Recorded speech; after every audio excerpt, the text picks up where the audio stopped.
good to see you all. It's such an honor to be back here. Amen. Nalipay mi nga nami nabalik mi diri.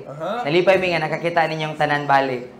You're such a beautiful people. Amen. Mga gwapo o gwapa nga mga katawhan sa Dios. Amen. God created you for purpose. Amen. Gibuhat ka sa Ginoo igsoon nga naay tumong.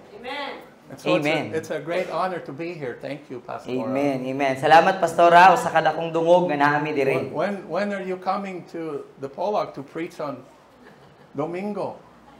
I'm waiting for you. Third week of June? Third Sunday of June. Okay. Praise the Lord. Amen. Yeah, I can't wait to have you. That's awesome. I have a lot to go over today. So dagan siyang gusto nga hisgutan karong adlaw.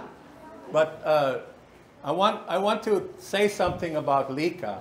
Nga pa na siya gusto nga iingon mahitungod kang Lika katong katapusan niya nag-share. Wala hilak. So that's Lika. Amen. So Kanang Lika. katong nag-share ganiha nga naka-brown. Okay. Itong ningon nga si Dora the Explorer. We're so Lika proud. to siya. We're so proud of our whole familia, our Amen. family. Amen. So gipasigarbo namo ang tibuok namong pamilya. And everyone has a story. Ug ang matag usa ka namo kay adunay mga kaugalingon nga mga istorya. But along with what they've been talking about this morning, Apan mahitungod sa kung unsa ilang mga gipanghisgutan karong buntaga. see, in each one of you is unlimited potential. Amen. Matag usa ka nato, matag usa kaninyo igsuon kay adunay walay limitasyon nga potensyal. And it doesn't matter how old you are or how young you are. Amen. Ug dili sa payan igsuon kung unsa ka kabatan-on or unsa ka kaedaran. But in many churches today, the potential of our people is going to waste. Apan, sa kadaghanan sa mga kasimbahanan karon igsoon, ang potensyal or ang kakayahan or ang katakos nga naa sa matag usa sa mga miyembro nga nasulod sa simbahan kay napadulong lang sa basurahan na sayang lang. Because we don't know who we are and we're not being taught what you are capable of doing. Matungod kay wala ta nakaila kung kinsa ta o kung unsa di ay ang kaya natong buhaton, unsa di ay mga posibilidad nga pwede na akong buhaton. And so this is why God gave the fivefold to equip the saints to do the work of the ministry. Amen. No, mao ni ang rason igsoon nganong gihatag ang 5 ka pilo para nga masangkapan ug mabansay ang tibuok nga lawas si Kristo nga mobuhat sa buluhaton sa Ginoo. Sorry, sir, but that seat is taken. It's reserved for you. Welcome. Good to see you, amigo. So, when I met Lika, So sa unang higayon nga iyang nailhan si Lika, Lika was a classmate with JM in College. Kalihiho. kolehiyo. Kalihiho, yeah. So schoolmate mi ni Lika sa college. Okay. Pareha mi eskwelahan sa college. So we were doing a 3-day conference in the Polag, and JM introduced me and Kathy to Lika. So naay 3 days conference sa una dito sa Dipolog nga dayon ni-appeal si Lika, gi-invite nako siya din. Ako siyang gipaila-ila kan daddy ug ka mami. And we began to have relationship then. Dayon nagsugod na dayon nga kanang nahimo siyang konektado nga dunay relasyon sa iya ug kang daddy ug ka mami. And she was going to another church like many people who were there. Dayon sa una kay naga-attend pa siya sa lahi nga simbahan, sama ra pod sa uban namo nga naa dito. And I think somewhere around about 1 year of knowing her, Dayon mga isa ka tuig na nila nga nailhan si Lika. we have an internship that goes on 5 days a week. No nagsugod na to nga adunay internship nga klase 5 ka adlaw sa usa ka semana. And Lika said to me, I want to join your internship. Then ingon si Lika kang daddy nga ganahan ko mo appeal sa inyong internship. And I said, no. So ingon si daddy, dili. You have to ask your pastora. Kinahanglan kang mananghin sa imong pastora. She's like, oh, hadlok kayo. Oh. Then ang iyang reaction kay nahadlok siya, mahadlok siya mananghin sa imong pastora. And she said, would you ask my pastora for me, Palihu? Then ingon si Lika kang daddy nga, Dad, pwede ikaw mananghid kang pastora para nako? Ikaw lang pananghid, be. And I said, no. So, tinatubag ni daddy, ano siya, dili. I said, Lika, once you talk to your pastora and ask her if you can be an intern here, then I will meet with her. So, ningon si daddy ka, Lika nga, Lika, kung mananghid na gani ka sa imong pastora, kung makasulti na ka sa imong pastora, ay ko nga makikistorya sa imong pastora. Because I wanted to see how serious she was. How bad did she really want to be an intern? Kay gusto makita ni daddy kung unsa gyud ka seryoso, kung unsa gyud ka kanang naninguha si Lika nga mahimong intern. And she asked me 2 or 3 more times, you ask my pastora, please.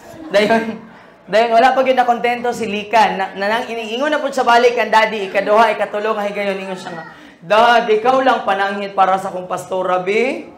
And I said, no. no. So, ang tawag ni daddy, dili lagi ko, dili. And I think it took her something like 2 or 3 months before she got the courage to ask her pastora. So niabot nga duha o tulo ka bulan ay nga nakabaton si Lika og kaisog nga mananghid sa iyang pastora. And at first her pastora said, yes, you can join the internship. So pag pananghid ni Lika sa sinugdanan niingon ang iyang pastora nga, sige, pwede ka mo apila ng ilang internship. But then the board in the church, they forbid her. They told her, we forbid you to join that internship. Hangtod sa niabot sa board, ang board sa ilang simbahan, no? Familiar mo nang na board member, sa board of directors sa church. No niabot sa ila dayon, niingon ang mga board of directors sa ilang church nga gidid-an ka namo, gipugnan ka namo nga moapila ng internship. And Lika did not say anything to me. Dayon walay giingon si Lika kang daddy, mahitungod ato. But I had already contacted her pastora to meet with her. Pero ni-contact na si daddy sa iyang pastora para nga makikistorya si daddy sa iyang pastora. But she resigned without telling me that she was resigning. Oh. Pero ang gibuhat ni Lika kay nihawa siya dito nga simbahan nga wala siya nagingon kang daddy nga muhawa na siya ato nga simbahan. She resigned from that church immediately. Ni-resign siya gikan ato nga simbahan diha dayon. And then came and told me. Dayon ayha siya niingon kang daddy nga dad nihawa na ko dito nga simbahan. And I was like, oh my. So si daddy ang iyang reaction kay na. And what we need to understand, Igsoon, is there's only one God. Amen. Unsa kinahanglan natong masabtan igsoon nga adunay usa lamang ka Ginoo, There's only one church. usa lang ka simbahan, There's only one body of Christ. then usa lang pud kalawas si Kristo. And no matter where we go to church, we all belong to one church and one God. Amen. Mo nang bisan asa ka nagsimba igsoon, no? Ang importante kay nasabtan nimo nga kaparte ka sa usa ka lawas ni Kristo nga nangalagad sa usa ka Ginoo. And one body. No, sa sulod sa usa ka lawas. And we are not in competition with each other. Dayon wala ta nagkompetensya ay sa usag-usa. Di ba? Amen. Okay? So, Lika started the internship. So si Lika nagsugod siya nga niapil sa internship. Now, what I'm giving you is a testimony, Igsoon. Ang iyang ginapaabot kaninyo mao ang usa ka testimonyo. In no way am I trying to make anybody look bad or put down another church or another pastor. In no way. That's not what I'm trying to do. No, paghatag niya ani igsoon nga pagpamatuod kay wala ni nagpasabot ha nga iyang ginadaot ang simbahan nga kung asa gikan si Lika or unsa man nga lahi nga simbahan dili ka na nga to ang tumong. I'm just using this story as an example. Ginagamit lang ni niya nga usa ka storya isip nga pananglitan, isa ka ehemplo. And I had learned from Lika that she went to this church for 6 years. Then nadungga ni daddy nga si Lika di ay gikan atong iyang gisimbahan kay unom ka tuig siya nga gasimba didto. And she, like me, used to be a Catholic. No niya sama ni daddy si Lika pod gikan pod siya sa Katoliko. And she went to this church for 6 years. Unya, nahimo siyang kabahin atong simbahan kung asa siya nahimong born again, so unong katuig. And what she did in this church for 6 years, Sulod atong una niya nga simbahan nga unong katuig siya didto, as far as they would let her do, no kutob lang sa pwede nila nga ipabuhat kang lika. she ran a projector. No, so sa unong katuig maura gyud ang iyaang gibuhat didto, mag-projector. Okay, she was there for 6 years and she ran a projector, which is a godly thing. No, so unong katuig siya dito nga simbahan nga ang iyang ginabuhat lang dito kay mag-projector, maayo nga butang, no? Nangalagad gyapon na sa Ginoo. But she never grew any further than just being a projectionist. Pero ang problema, You Manggod, understand? ang problema kay dito ra gyud siya natanggong sa pag-ana-ana sa projector, pag-click sa projector, wala na gyud siya lain nga pagtubo nga nabuhat. Wala na siya lain nga nabuhat, wala na siya lain nga nakatunan. And the whole time, Ikson, she was there. She had this unlimited potential, just like you do. Unya sa tibuok nga unom katuig nga naa siya dito, kay natanggong lang, nasayang ba, napundo lang ang dili malimitahan nga potensyal nga naa sulod sa iya, sama ra pod sa inyoan nga naa diri. Because the Spirit of the Lord lives inside of you. Amen. Kaya ang Espiritu sa Dios igsoon nagpuyo sa inyoang sulod. So, the first Saturday that Lika went on outreach with us, So ang unang Sabado nga nikuyog si Lika sa pagpanglakaw, kauban nilang daddy. I said, watch what I do. So iyang giingnan si Lika, lantawa unsay akong buhaton. Then I want you to do it. Then iyang giingnan nga, gusto nako ikaw na po lang mobuhat sa unsay mo makita nga buhaton ako. So I went out and I was talking to people. So nanglakaw sila, dayon si daddy kay nag-initiate siya nga nakigistorya siya sa mga tawo. Praying with people. No, nagampo sa mga tawo. And we had a whole team with us. No, kauban ang usa ka grupo. And then I said, Lika, sunod. You go. So, dayon, It's like, so, human nga gipakita ni Daddy kalika unsay buhaton. Ningon si Daddy kalika, o Lika, nakita nimo unsay buhaton, ikaw na pud sunod. So sulika nang murog. no, listen. Nadlok siya. That's how she started. No, so ing ato ang iyaang pagsugod. And that's how many of you will start. Amen. No, so daghan ninyo ing ana pod ang pagsugod. But now, fast forward, Pero lantawa sa karon. she's been with us for how many years? 7? 7 years. No, 7 ka tuig na siya ani nga buluhaton. And look what she comes up here and preaches with boldness Hallelujah. and power. No, kung imong lantawon nga kung magwali siya murag wala gid siya ni nahadlok, wala siya ni agi og kahadlok, naanay kaisog, naay gahom, And she's encouraging you may ginadasig ka without fear. nga walay kahadlok. But she started out, hadlok kaayo. Amen. No, pero pagsugod niya naa siya sa kahadlok. Just like many of you will. No, sama ra pod sa pipila ninyo diri nga sa inyo ang pagsugod, magsugod gyud na nga mangurog ang tuhod. But you have locked up inside of you, regardless of your age, the same potential. Amen. No, pero naa sulod sa inyo naa diha sa imong sulod, bisag pila pa imong edad, batanon man ka o edaran, naa nakatago diha sa imo ang dili malimitahan nga potensyal. All you need is opportunity to practice. Ang imo lang yung gikinahanglan kay abli nga pultahan, oportunidad nga mabuhat nimo maka-practice ka, nga masulayan nimo. And that's why we create opportunities in fivefold for you to practice. Amen. No, mao ni ang rason nga nagahatag ta sa 5 ka pilo kay adunay mga lain-laing oportunidad nga pwede nimo magamit kung unsa, pwede nimo ma-practice unsa gibutang ni Lord sa imong kasing-kasing. So it's on for me.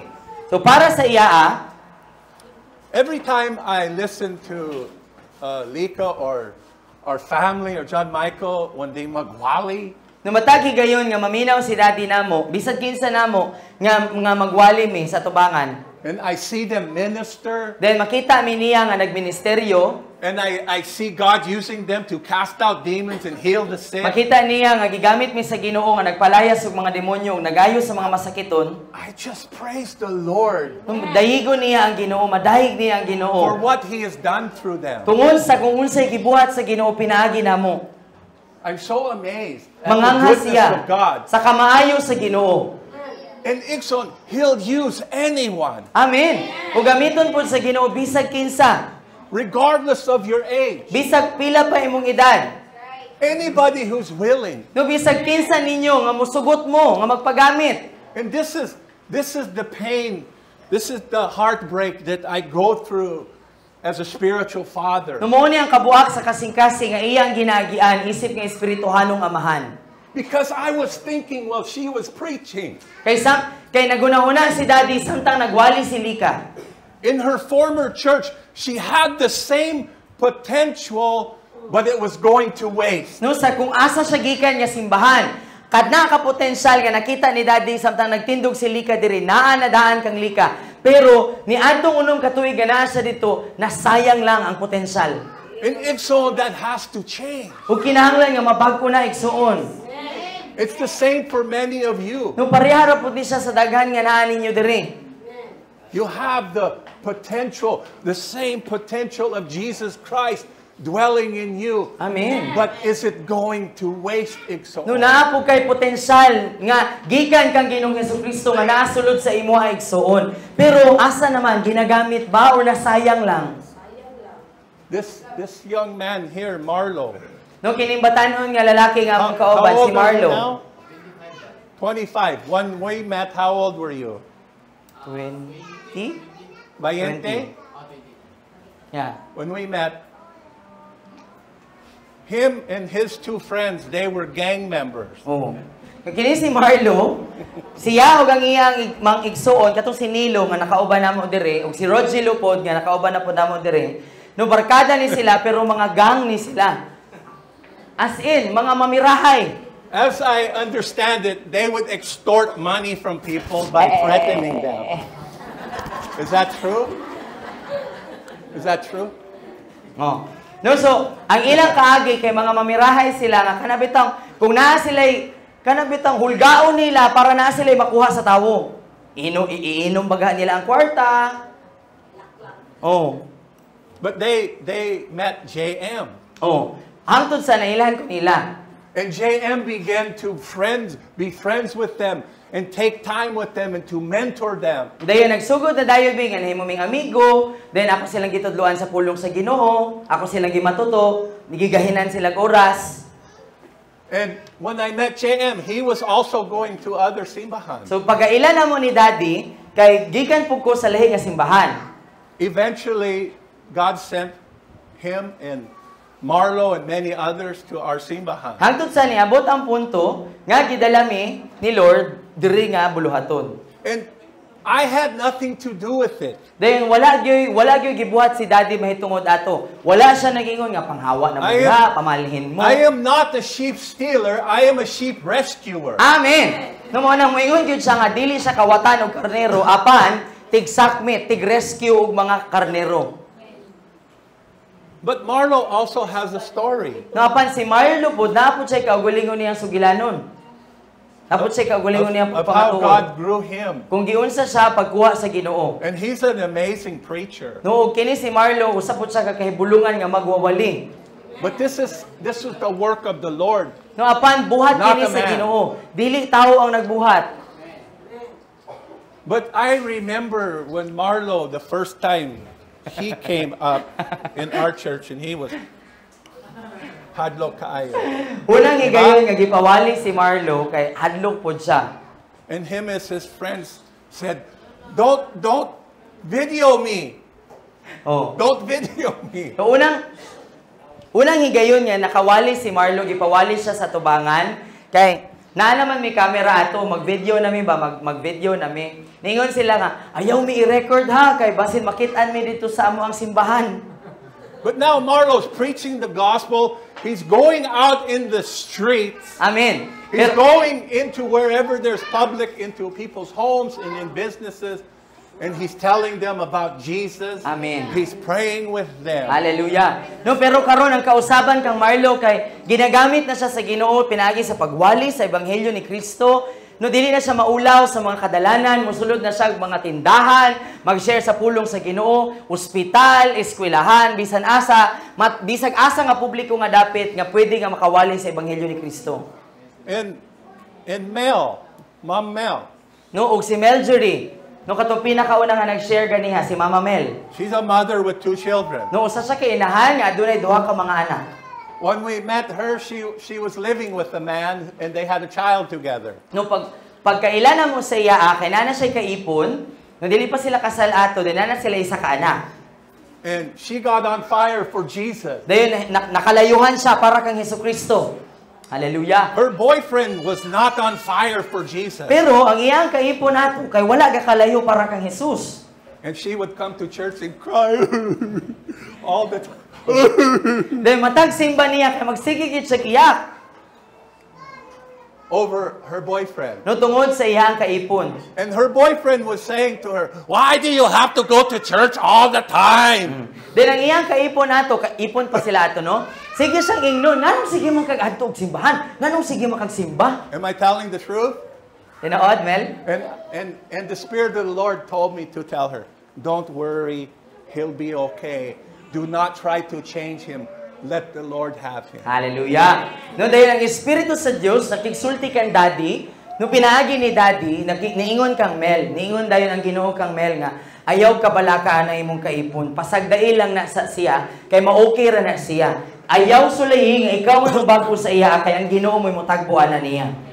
And we had 3 couples in our church. No, dayon aduna mi tulo ka mga kanang kanang nagaipon. Gaipon pa lang sila sa simbahan. Naa sila gasimba sa simbahan. They weren't married, they were living together. Dili sila kasal, no? Gaipon pa lang. And Mom and I went to them, So si daddy ug si mami niadto sa ilaa, gibisita sila.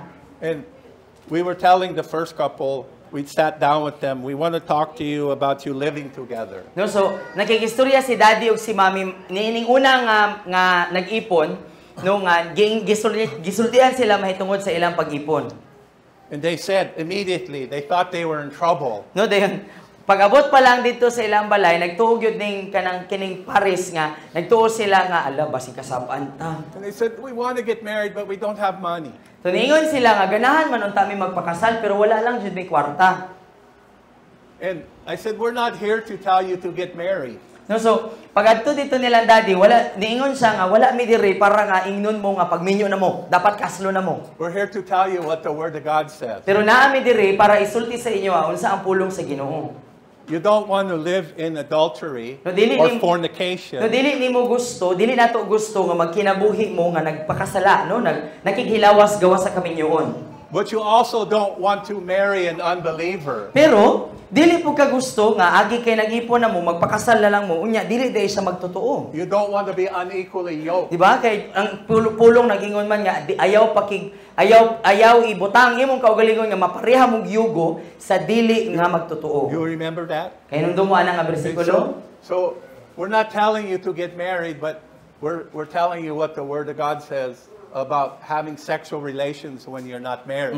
No, so wala ang gingon ni daddy ug ni mami sa ilaa, wala mi dire para nga ingnon mo nga magpakasal na gyud mo. Apan gusto na mo nga tudluan mo unsa ang pulong sa Ginoo mahitungod sa pagpakighilawas gawa sa kaminyoon. And we told the first couple So that giingnan nila ang una nga pares. we're not asking you to get married, but if you decide, if you know, if you're led by the Lord and you get married, Mom and I will pay for the pastor to come and marry you. That will be our gift, our wedding gift to you. So giingnan ni daddy ug ni mami katong unang pares nga ilang gisultian nga wala mo na mo dili mo na mo suguon nga magpakasal. Sultian mo na mo sa ingon sa pulong sa Ginoo. Pero kung mabati ninyo nga ang Ginoo nagatuklod nagagiya ninyo nga magpakasal mo kay mao na gyud ni, no, kay mao gyud ni ang sugod sa Ginoo sa inyo si daddy ug si mami mooy mo bayad sa inyo ang kasal isip nga regalo. And for many months, they still live together. They already have a child. No, so sa pila ka bulan nag-ipon gihapon sila kay na naman na sila anak. These other couples as well. No, then katupong usa ka pares. Diba? So, every few months we would visit with them and I would look at them and say, are you two having sex?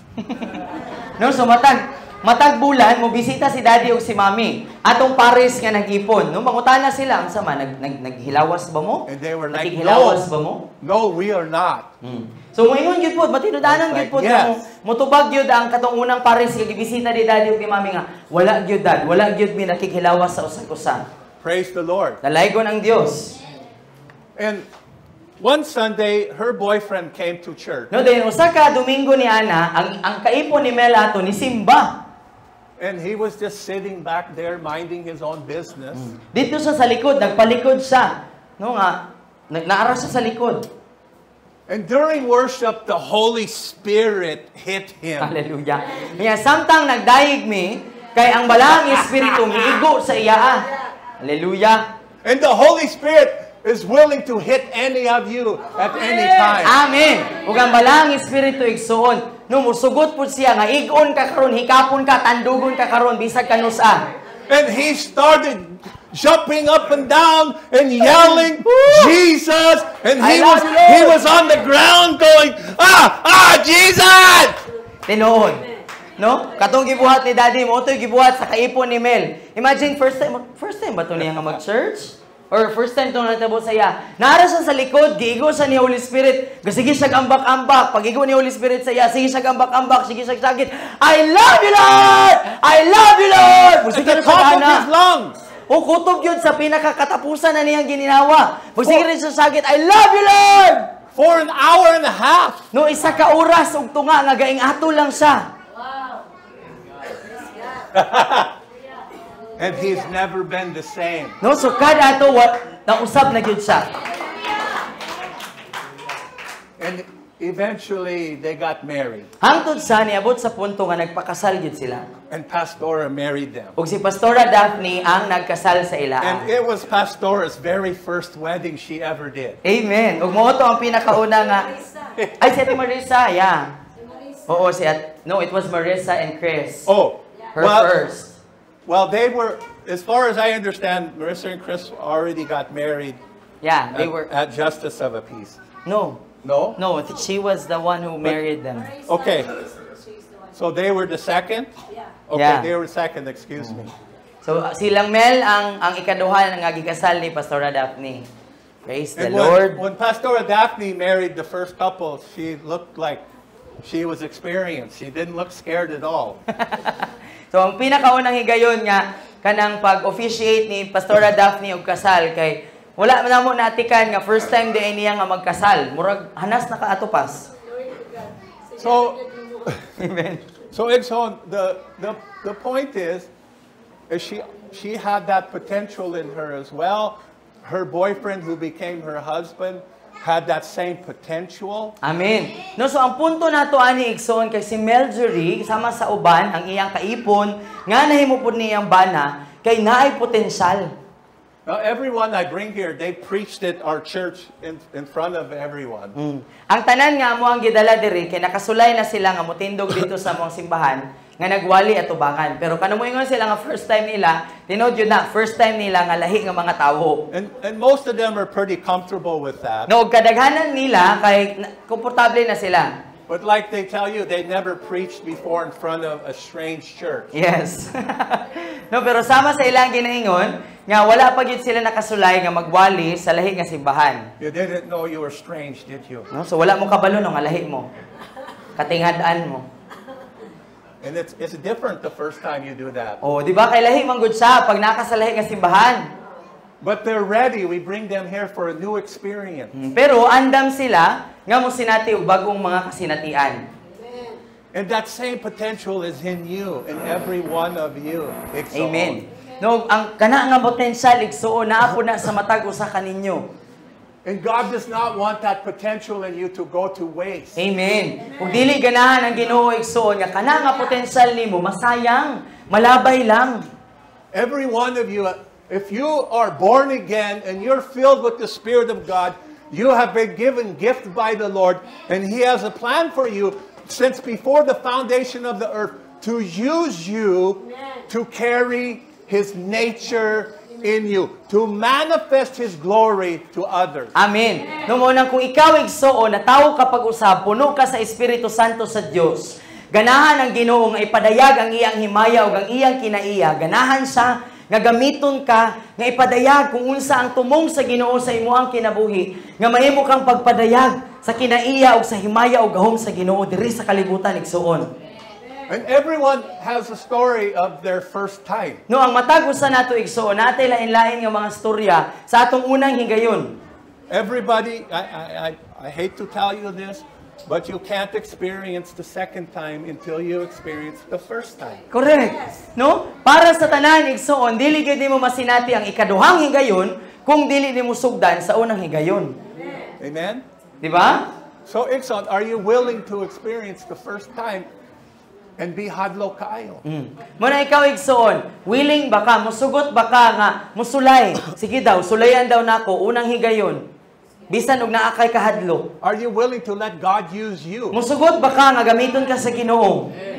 Because God wants to use each and every one of you beyond anything you can imagine. Amen. Kay gusto sa Ginoo igsoon nga gamiton ang bisan kinsa ninyo, labaw pa sa kung unsa inyong mahunahunaan. So, Ikson, the purpose of the God-given fivefold is to equip all the saints to do the work of the ministry. Amen. No, ang tumong igsoon sa 5 ka pilo, anong gihatag ang 5 ka mga gasa sa Ginoo kay para masangkapan ug mabansay ang lawas si Kristo nga mobuhat sa buluhaton. It was never meant in the church to have one pastor, one leader doing all the work. No, kay wala gyud na gituyo sa Ginoo, dili gyud gusto sa Ginoo igsoon nga usa ra gyud ka alagad, usa ra ka pastor ang mobuhat sa tanang buluhaton. Every Christian has a responsibility to build and equip the church. No, kay matag Kristohano naatay responsibilidad sa pagtukod ug sa pagsangkap sa lawas si Kristo. Now, I don't know about you, Pastora, but in our simbahan, we have people who say, "No, I don't want to be a leader." So, wala kabalo si Daddy kung maubapod ni diri sa inyo pero dito sa amo kay naapoy mga tao nga moingon nga dili ko ganahan mahimong leader. What they're really saying and what I hear is, I don't want any responsibility. I don't want to grow up. No, ang buot pasabot lang gyud ana nila nganong dili sila ganahan mahimong leader. Mo niya madungog ni Daddy. Ang buot pasabot nila, dili ko ganahan motubo, dili ko ganahan og responsibilidad. Di ba? Maujud? Di ba tinuod? Di taganahan nga natay trabahoon, di taganahan og hasol. Why you look so holy back there? Nganong what? Why you look so holy back O there? nganong balaan man kayo mo diha sa likod? Balaan kayo mga tinanawan ba, no? Hindi jud kabuak. Naamoy sa sakit ulo? Sakit inyong ulo? O hindi kabuak ba, no? Hallelujah. Because it's on. If you're a Christian, you're called by God to do His work. Amen. Kaya di ba, igsoon, pag Kristohanon ka, no, kung Kristohanon gyud ta tinuod, gitawag ta sa Ginoo nga mobuhat sa buluhaton ni Lord. No, everyone's not called to be a pastor or apostle or prophet. Dili man tanan gitawag nga mahimong pastor, propeta o apostol, But you have a calling. You have a pero gifting. naa kay tawag, naa kay gasa. And whatever God is calling you to do, it is no less important than being an apostle or a pastor Correct. or the person who makes the pagkaon. No, bisag unsa pa na imo ang tawag, bisag unsa pay gasa nga gibutang sa Ginoo sa imoa, dili ka makaingon nga ay gamay ra man ni, wala man ni bili, dili man ni dako, dili man ni pareha sa mga nagtindog sa tubangan. Dili bot pasabot nga dili na siya importante sa samang pamaagi nga importante pod kadtong mga tigluto sa atong mga pagkaon.